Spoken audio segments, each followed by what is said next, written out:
Salutations, y'all. This is my mid-year flip through of my reading journal. This is an Archer and Olive B5 dot grid notebook in the cute ghost design.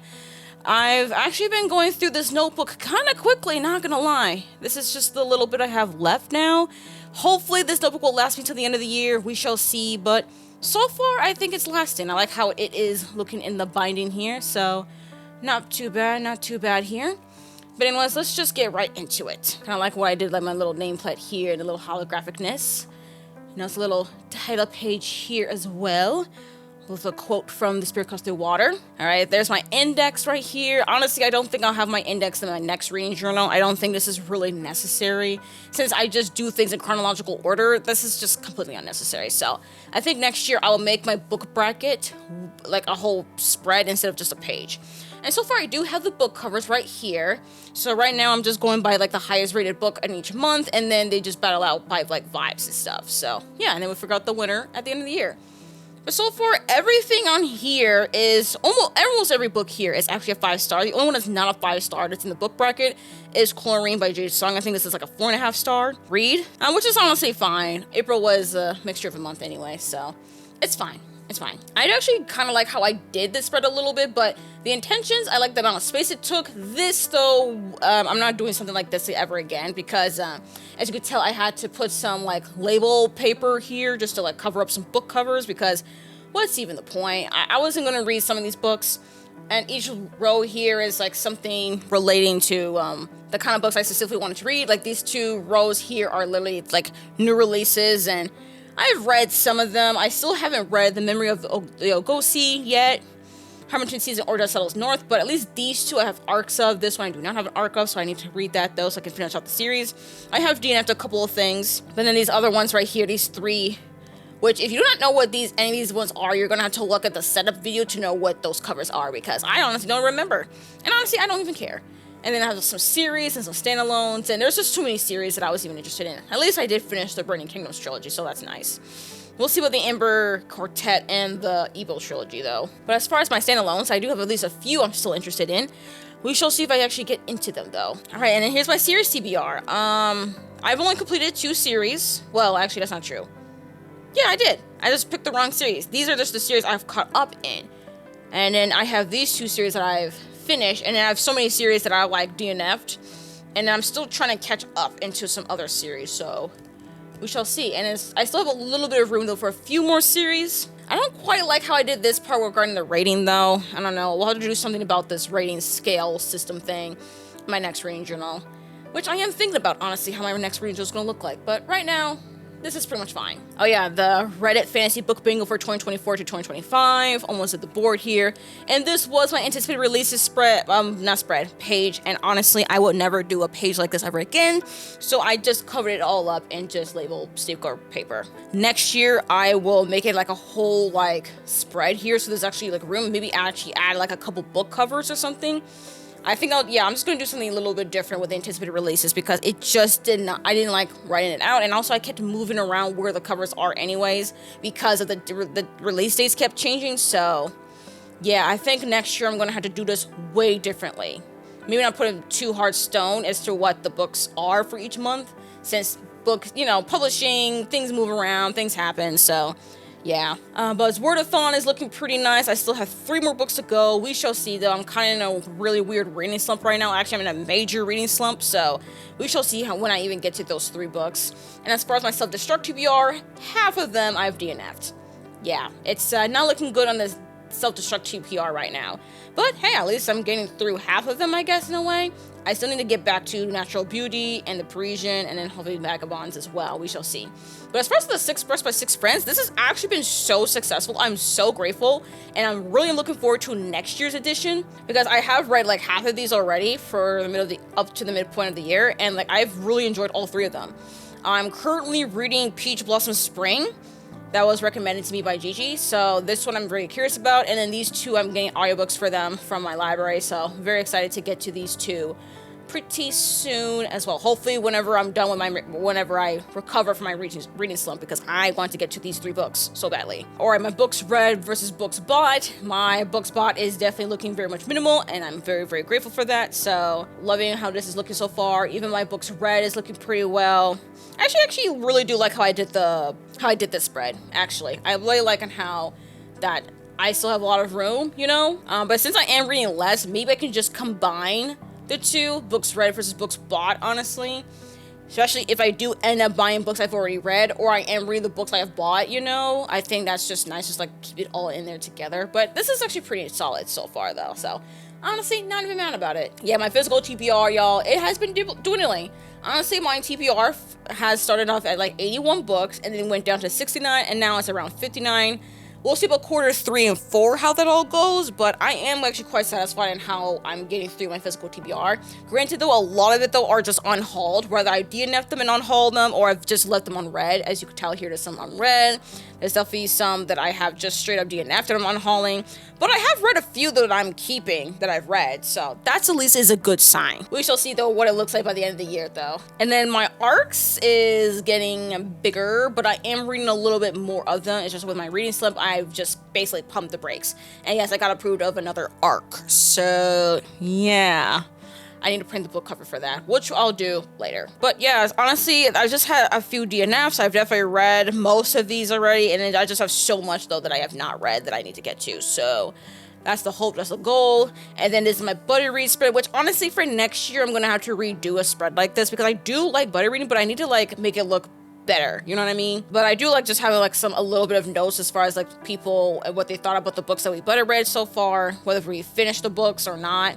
I need to write my thoughts though for the Lotus Empire, because Nat, Julie, and we've all read the Lotus Empire. Now I need to write our general thoughts, what we thought about the book. But I think everyone really enjoyed this one, so I'm very happy about that. But yeah, not too bad here. This is also not too bad. This is just ongoing basically, but we'll have to make this pretty for next year. All right, now we're finally getting into the monthly spreads and the review pages. There's definitely been an evolution, though, as far as how I did all the monthly stuff. So I have my calendar here, which was a little bit bigger. I think the spaces was just too big, and I did not like how I did my Reading Hopefuls page here. Now I'm a big fan of the whole bingo board. But hey, I got a bingo for the books I need to have, so right? And then there's my review pages here. Now, granted, if you look too closely here, it will include spoilers, but you already knew that, right? And I did start off the year with Mexican Gothic, which I really, really enjoyed, so that's really cool. And then we had January's, and then I had like 3 short reads back to back to back here, so I just like condensed them all into one page. And then I have The Man in the Crocodile, which was the best book of the month, which I really, really loved. I even have quotes from the book. Then I read How Much John Luck, which was an arc from Harper Voyager. And then here is where we get into the February stuff, because I did have an extra page, and this is just a book that I read, the very first book I read in February, which was The Oleander Sword. And then we get to the February pages. So we do have the calendar, which is a lot smaller here, so there was just a lot more real estate, which I did not need to have this much real estate, honestly. Even with the Reading Hopefuls as well. So yeah, I was trying to figure all that out. But I was trying to participate in Dante's Inferno, which was not a success, unfortunately. But I did try. I did try. Did I get through these books that were my Reading Hopefuls? Not really in February, no. Oh yeah, and then the 2025 Adventure in Aldia, I have been making my way through that as well. I've already read a book for July, and I'm already planning for August as well.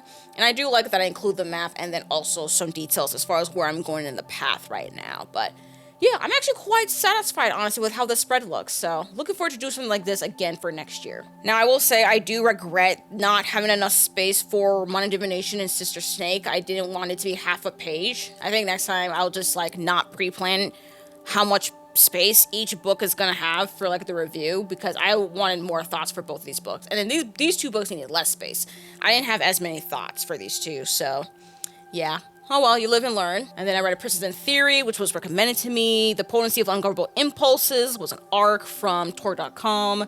Really enjoyed. I got little things as an ALC. The Warm Hands of Ghosts, which I think I borrowed from my library. And then The River Has Roots. I had it as an ALC from Macmillan Audio and an e-arc from Tor.com.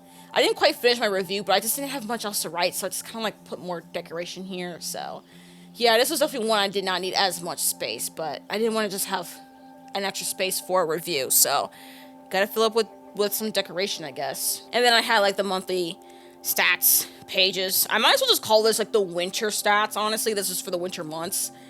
I should have just honestly combined January and February together, but it's fine. It is what it is. But I actually do think this is just fine for what it was, but I kind of prefer how I did my stats pages in the next few months. All right, next up we have March. So I do like the calendar page here, and then I took that extra space to put in my reading hopefuls. That was just better for the amount of space I had. And then I have my stats here. I like that I just wrote them in myself, and I just had the little overview here from Storygraph. I like that. And then we have the Transfer Rights Readathon, which I read 2 books within the actual readathon, and then this was just a leftover that had to be rolled over to April. But I still am glad that I did this though. So honestly, it's really good for the amount of space that I had left for the stats page. Yeah, and then March was definitely a really, really slumpy month, not gonna lie. I read a lot of romance. I did start off with reading The Oath and then Pride and Prejudice for the first time, and I did watch the movie, and I was really, really happy that I checked out the movie. And then we had Get a Life, Chloe Brown, and then I went to more just young adult contemporary with the Louise Ortega Survival Club. Really, really good book, heavy stuff though. And same thing with Little Rod as well, very heavy stuff as well. But this was actually a favorite of the month. And then we're getting to April because I had an extra page, so I did read Most Ardently, which is a Pride and Prejudice retelling remix, basically. And this is actually one that I do recommend if you are a fan of Pride and Prejudice. And then we have the main April spread. So we have our calendar page here, and then with the reading hopefuls, which I was actually pretty successful with, not gonna lie. I mean, I won't say I read every book here or attempted to, but like, I at least was interested in reading all the books at the time. And then I have my stats page right here with an overview. And then since I just had extra space, I just put some decoration here because what else is supposed to do, you know what I mean?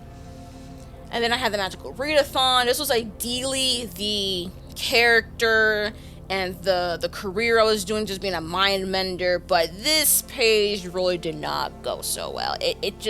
This was a bit ambitious for me, so I did have to go and make a whole new character to do a whole new career. The same guild though, because I didn't want to switch guilds. But I had to go with a different career. That's something that's a little bit more low maintenance. So this was a lot more successful and manageable for me to do. But I like how it all turned out, not gonna lie. I like the revised page.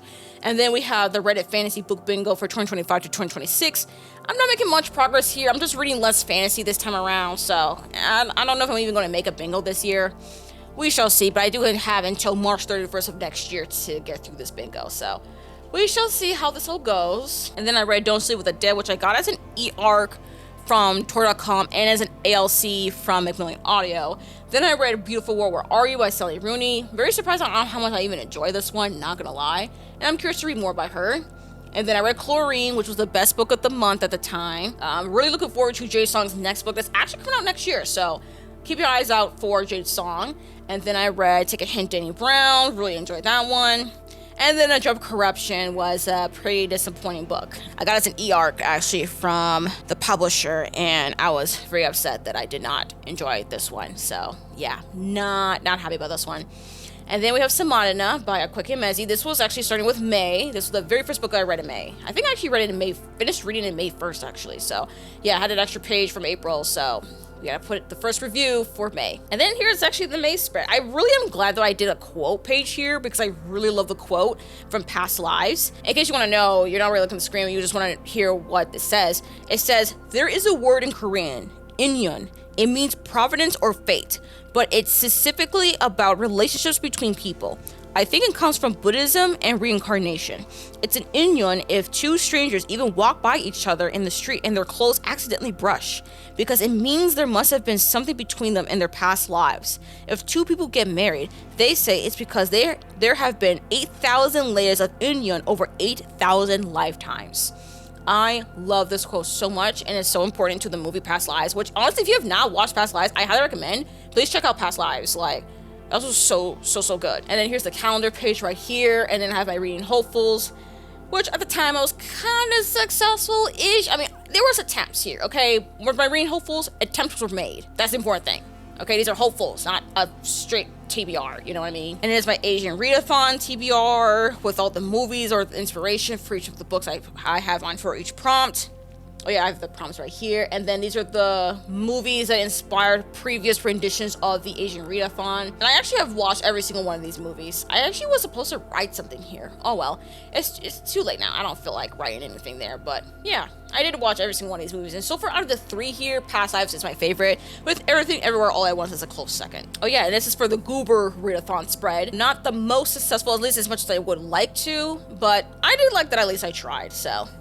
These are the books that I read for that, and I think I went through Native Plants here, and then the Edible Plants there. So yeah, this was a fun readathon, not gonna lie, just kind of to do on the side here. And then I read Jane's, which was it the favorite of the month? I can't remember if this was the favorite of the month or not. I don't remember, but it's definitely one of my favorites of the month for sure. Jane's, and I better read this with my mom, had a lot of fun. Then I read Persuasion. I really enjoyed this one. I do want to watch an adaptation though of Persuasion, but I don't know which one to check out though. I know not the newest one, but I don't know. If y'all have any like Persuasion adaptations for me to keep an eye out, y'all let me know, okay? And then I read Brewed with Love by Shelley Page, which I actually really enjoyed. This is young adult cozy fantasy, actually cozy romantasy, and the author has another book that's coming out next year, and I'm so excited to read it. It looks really, really cute, so I will be checking out the author's, I think, sophomore novel. Yeah, this was a debut actually.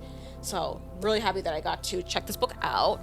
And then I read If an Egyptian Cannot Speak English, which I've had on my TBR for a while, and I really am glad that I read it because it was so good. Highly recommend the audiobook. Force of Noise, this was also a really good poetry collection as well. The Orc and Her Bride, it was pretty fine, solid enough read, entertaining at the time. At Your Age, Eve Brown was also really enjoyable. This is definitely my favorite of the Brown Sisters trilogy, so highly recommend. Then I also read Immaculate Conception by Ling Ling Huang. This is her sophomore novel, but it's the first one I've read by her. I still need to read Natural Beauty.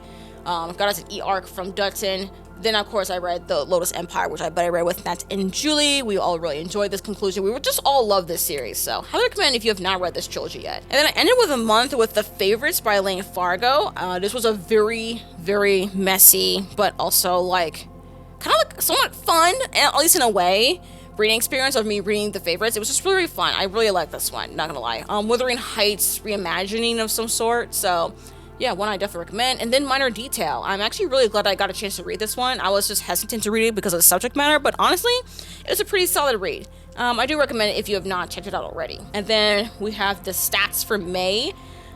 These are all my stats here. I don't know, there's just so much space. I need to redo how I do my stats page, honestly, because I just have so much space here after I like do all the graphs and stuff that like I just have nothing to put here. So I just put like washi tape because I just didn't want to have white empty space. So we'll have to figure that out in the future. And then we have June. I also did another cover page for it. Of course, I had Ohana Meets Family. Family means no one gets left behind or forgotten from Lilo and Stitch, obviously. So yeah, because it was Stitch Day. It was gonna be Stitch Day on the 26th of June. So yeah. And I really like how I did the calendar here, and I also like my reading hopefuls. I won't say this was very successful reading hopefuls, but attempt was made. And then this is my page for the Stitch Day Readathon, which I know there is no link to get access to the live stream since it was literally I streamed all 26 hours. So yeah, it was a lot, but thanks for everyone who joined me. It was very, very fun. These were my ideals as far as what I hope to get through. This is definitely overly ambitious because clearly if any of y'all were there, y'all know what happened. So y'all know I did not read all this. So yeah, the point is I thought about it, The first book I read in June was Chain Gun All-Stars, which was recommended to me for 6 Recs by 6 Friends. Really enjoyed this one. Highly recommend, especially if you're into dystopian literature. And then I read Rose House by Arcady Martin. This was actually a book I read for the Interstellar Book Club that's hosted by Steph from Coffee Over Apples. So I do recommend checking out that book club. But this Rose House was a okay kind of read. Then I read Velvet Was the Ninth by Sylvia Moreno Garcia. This was my third Sylvia Moreno Garcia novel, and I really, really enjoyed this one. I didn't love it, but this one I actually really, really enjoyed. And honestly, I just highly recommend checking this one out. Especially if you're like curious about noir fiction, if you're not sure what that is, like I think checking out Velvet Was the Night would be like a good entry point into noir fiction, and also get a little sense of like Mexico in the time of the Dirty War, which I actually wasn't even aware of. So it was actually really, really cool checking out Velvet Was the Night. And then I read Meet Me at Blue Hour by Sarah Sook, which if you are a fan of like past lives, and or the endless, or the, I don't know, this Eternal Sunshine of the Spotless Mind, you know, those movies, then this one would be a pretty good one for you. This was a cute one, honestly. I didn't love it, but I think it was really, really good, especially if you are a fan of young adult contemporary and past lives. Then I read Highly Suspicious and Unfairly Cute by Talia Hibbert. At this point, Talia Hibbert just became like a all-time new favorite romance author for me, because I like read her Brown Sisters trilogy, I read her young adult debut, and I'm like, yeah, you are just the romance author for me. If you write like a romance book, I will trust Talia Hibbert. Okay, that's just where we're at right now. So very happy that I checked her out here. And also The Art of Scandal by Regina Black. Oh my gosh, this book is a debut novel that came out like 2-3 years ago. I am so amazed that I have not even heard about this book until like recently, until the author actually has a sophomore novel coming out literally July, like late July. I am so excited to check out August Lane by this author, because The Art of Scandal was hella messy. Oh my gosh, was this book messy. But I loved it. It was so, so good. I know it's an age gap. I know not a lot of people are into like age gap romance, but honestly, if you are into just some mess and you don't mind the age gap as much, this book, y'all, you gotta check this one out, okay? If you want complex, nuanced, realistic, messy characters in a romance novel, this is the book for you, okay? That's all I gotta say. And then I ended up the month with Triple Sec by T.J. Alexander, my first one by T.J. Alexander, and I will be reading more from them in the future, because this was actually a sapphic poly romance, and this was actually really, really fun. It felt a little bit like polyamory 101 a little bit, but honestly, it was pretty much a solid read, not gonna lie, and I did like the audiobook, so yeah, this is definitely one I would recommend. And then here is my stats page for June. Again, I just had so much space, I just put like stickers and stuff. We'll have to figure out how we're going to do the stats page. But yeah, that is honestly it. That's all I really have for y'all, honestly, for this mid-year reading journal flip through. Apologies for like lack of content and the inconsistency of some content, especially regarding my reading journal. I'm trying to just see how often to even make these kind of journaling videos. But I always love doing like a flip through. I like watching flip through videos just to like see the evolution of someone's reading journal and stuff. But yeah, we shall see honestly how the second half of the year is gonna go, because I don't have much left into this, honestly, and we still have several months left of the year. So we shall see how long this notebook's gonna last me. But I'm gonna make this notebook stretch until like December 31st, 2025, okay? And I'm so looking forward though to starting up with a new notebook, and it's gonna be in a different size. I'm not gonna use a B5, I'm gonna use a different size notebook. And I'm really just excited for all that. Anyways, thank you all for joining me here. If you made it this far into the video, you're not sure what to say, but you want to leave me an emoji, let me know you're here. I mean, I think you just still gotta give me a ghost emoji, okay? Just for the design of the notebook, always. All right? Anyways, thank you all again for coming to this video, and I hope to see you in my next one. Bye!